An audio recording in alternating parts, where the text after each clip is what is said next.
Hello, this is Joey, and this is Game of Authors, and I'm making an original tag video today. I'm actually going to try and make 5 videos today.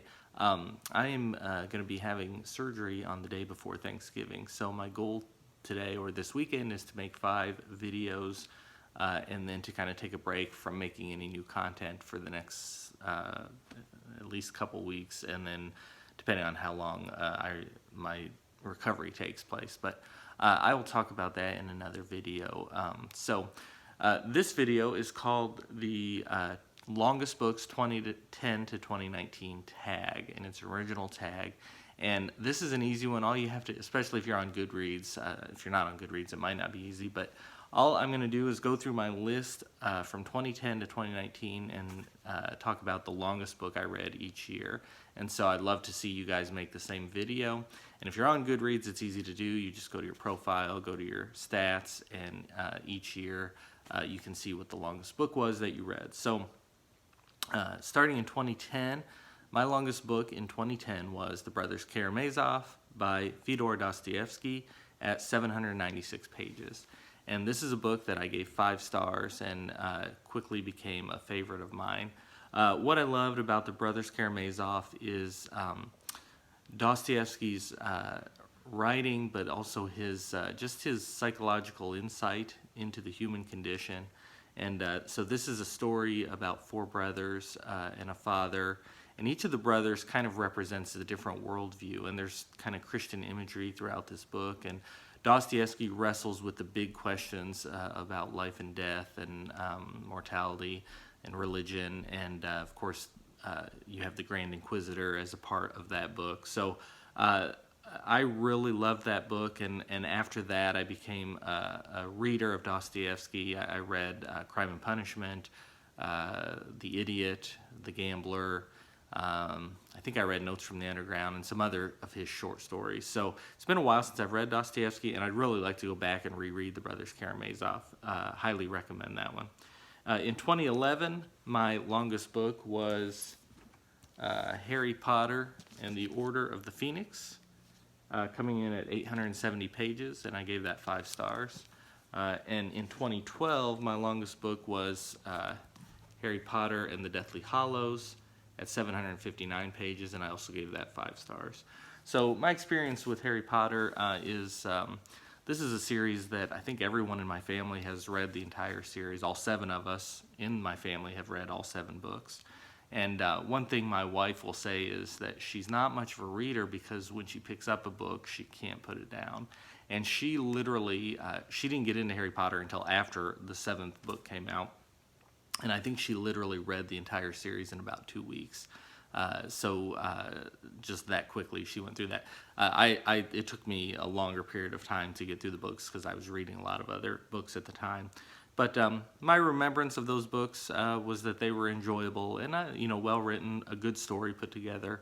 I know obviously very popular, not ones that I've gone back and ever reread, but stories that I'm familiar with from remembering the books and watching the movies. But I thought they were good books. In 2013, my longest book was David Copperfield by Charles Dickens, coming in at 882 pages, and that was a book that I also gave 5 stars. And I'm pretty generous with my 5-star reviews, but also if I'm reading a book that's long, it's probably a book I'm enjoying. But David Copperfield, I mentioned in a previous video, this was my first introduction to Dickens when I was a child, having an illustrated copy of that. And in 2013, I went and read the original, and I just love the story and just think that's a great book. So that was my longest book in 2013.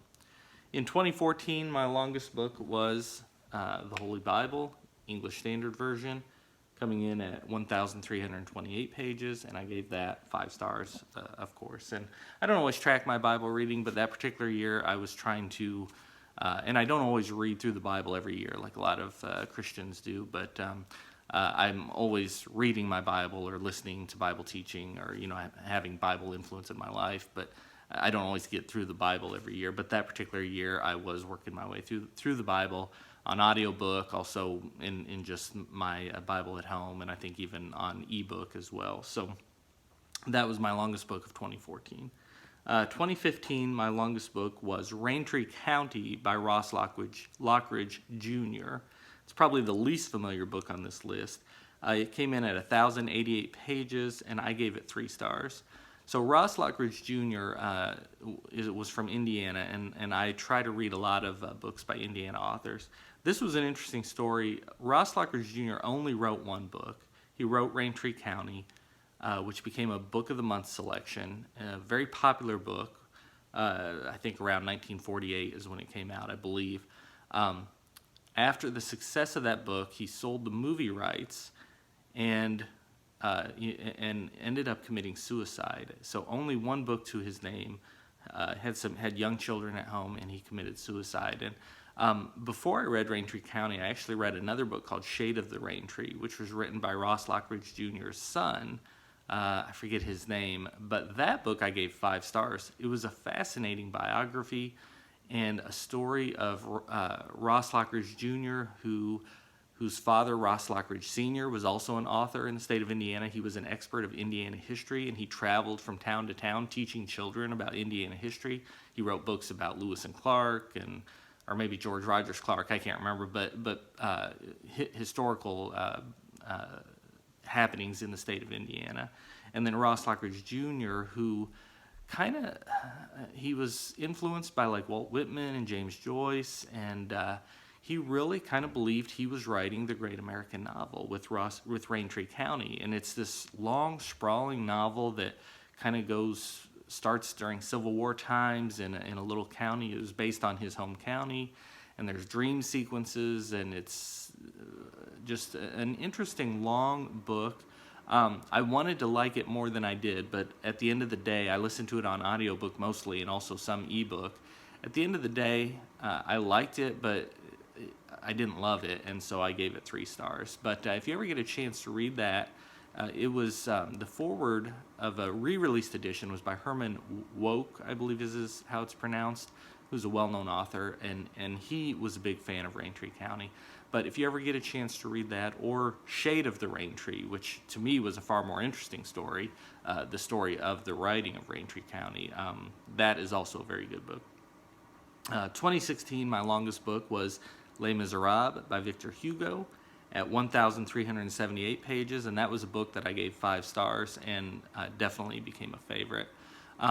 What I like about Les Miserables, one thing I want to touch on there is I love the picture of the law and gospel in the story of Les Miserables. So, there's definitely Christian imagery throughout that book, but in the Bible, there's kind of this contrast between the law, which tells us what to do, and the law is good and proper, and it instructs us, but it has no power to make us do what we're supposed to do. And in fact, it often condemns us because we're not doing what's right. Whereas the gospel, or the grace of God, as seen in the gospel of Jesus Christ, creates life in a believer, creates power to obey the law.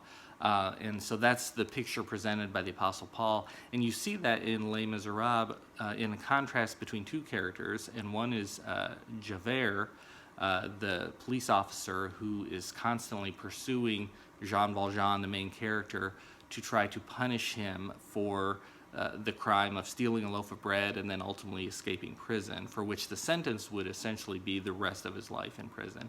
And there's no mercy, there's no grace ever shown by Javert, but just a constant pursuit of Valjean. In contrast to Javert, you see a character at the beginning of that story, a priest, and Valjean, after he's escaped from prison, there's a scene where he is in the priest's home and he has no money, and so he's tempted to steal some silver candlesticks from the priest. And he's ultimately confronted, and rather than send him to jail, the priest forgives him. He extends grace and mercy to Valjean, and it becomes a turning point in Valjean's life, as the grace of the priest, or the grace of God is shown through this priest, is extended to Valjean.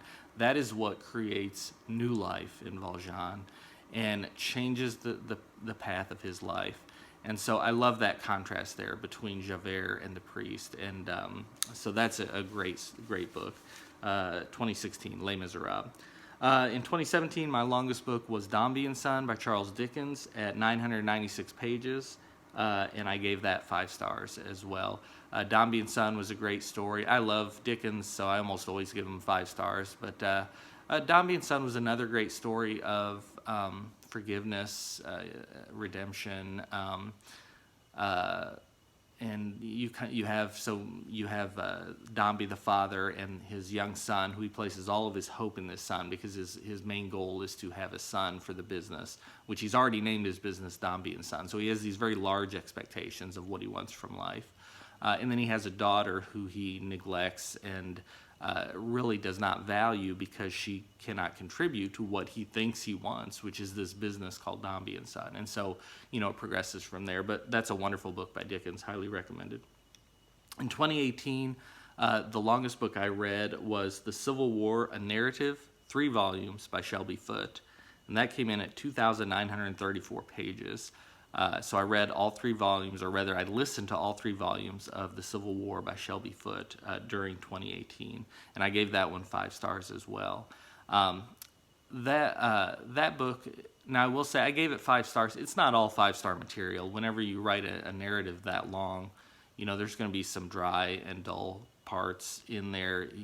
Some of the descriptions of what's taking place in each battle, some of that went over my head, but what I liked about the book and just studying the Civil War is some of the, the human interest stories of what's taking place, the interaction between Lincoln and the generals and his cabinet, and on the flip side, same with the South, Jefferson Davis, Robert E. Lee, and just the interactions there. So I enjoyed listening to that audiobook, and I went kind of on a Shelby Foote kick there, and of course, I had watched The Civil War by Ken Burns, but I started watching some videos of Shelby Foote on YouTube, and he's just got this amazing Southern voice, and just interesting to listen to as he talks about aspects of the Civil War. So anyhow, that was 2018. In 2019, my longest book was Gone with the Wind by Margaret Mitchell, which came in at 1,057 pages, and I gave that 4 stars. That one I liked, and I gave it 4 stars. I didn't love it. I had watched the movie already, and in reading the book, I think I would have enjoyed the book more if I didn't know what was going to happen, but it was such a long book, and with no real surprises, because like I said, I had already seen the movie. I know some people love it, and I wanted to love it, but I liked it. I liked it pretty well, but I didn't love it. So those are my 10 longest books, 2010 to 2019. I'd say of those 10, my favorites were definitely the Brothers Karamazov, Les Miserables, David Copperfield, and then probably just slightly below those would be Dombey and Son. I'm sorry, and actually the Bible, of course, is my top favorite on there. But those were all some really good long books. And, long books are great. Take the time to invest in reading a long book. Some of these, I've said, reading a book like this is an investment. It's not just an escape. It's not a quick escape. You invest time to read a long book, and oftentimes it is well worth the investment. So anyhow, this is Joey at Game of Authors. This is a tag. I don't know who to tag because I don't know who all is on Goodreads. And if you're not on Goodreads, it might be hard to go back and compile this information. So if anybody wants to do this tag, just do the tag, and I look forward to watching your video. Thank you.